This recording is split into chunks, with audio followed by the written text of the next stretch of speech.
Genesis chapter 30. When Rachel saw that she bore Jacob no children, she envied her sister. She said to Jacob, "Give me children, or I shall die."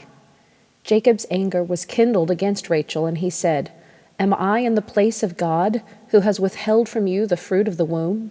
Then she said, "Here is my servant Bilhah. Go into her, so that she may give birth on my behalf, that even I may have children through her." So she gave him her servant Bilhah as a wife, and Jacob went into her. And Bilhah conceived and bore Jacob a son.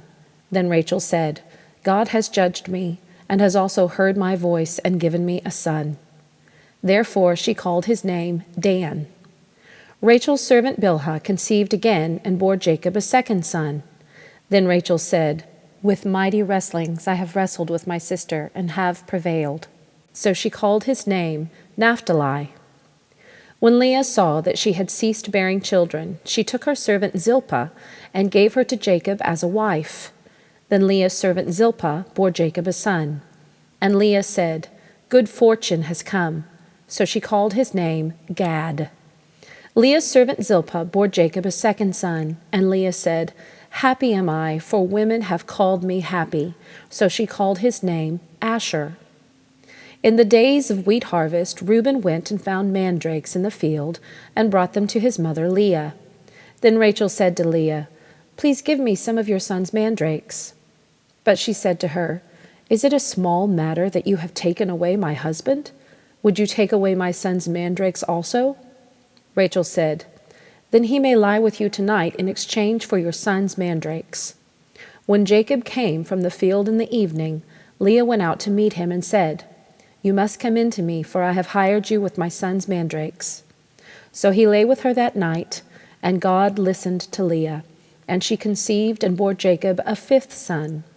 Leah said, "God has given me my wages, because I gave my servant to my husband." So she called his name Issachar. And Leah conceived again, and she bore Jacob a sixth son.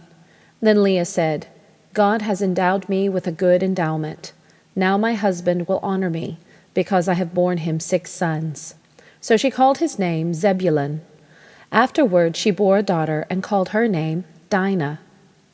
Then God remembered Rachel, and God listened to her and opened her womb. She conceived and bore a son, and said, "God has taken away my reproach." And she called his name Joseph, saying, "May the Lord add to me another son." As soon as Rachel had borne Joseph, Jacob said to Laban, "Send me away, that I may go to my own home and country. Give me my wives and my children, for whom I have served you, that I may go, for you know the service that I have given you." But Laban said to him, "If I have found favor in your sight, I have learned by divination that the Lord has blessed me because of you. Name your wages, and I will give it." Jacob said to him, "You yourself know how I have served you, and how your livestock has fared with me, for you had little before I came, and it has increased abundantly, and the Lord has blessed you wherever I turned. But now when shall I provide for my own household also?" He said, "What shall I give you?" Jacob said, "You shall not give me anything. If you will do this for me, I will again pasture your flock and keep it. Let me pass through all your flock today, removing from it every speckled and spotted sheep, and every black lamb, and the spotted and speckled among the goats, and they shall be my wages. So my honesty will answer for me later, when you come to look into my wages with you. Every one that is not speckled and spotted among the goats and black among the lambs, if found with me, shall be counted stolen." Laban said, "Good, let it be as you have said."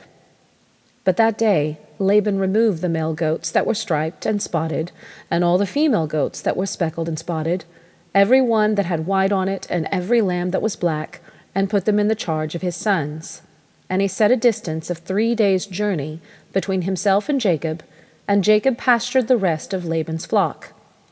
Then Jacob took fresh sticks of poplar and almond and plane trees, and peeled white streaks in them, exposing the white of the sticks. He set the sticks that he had peeled in front of the flocks in the troughs, that is, the watering places, where the flocks came to drink.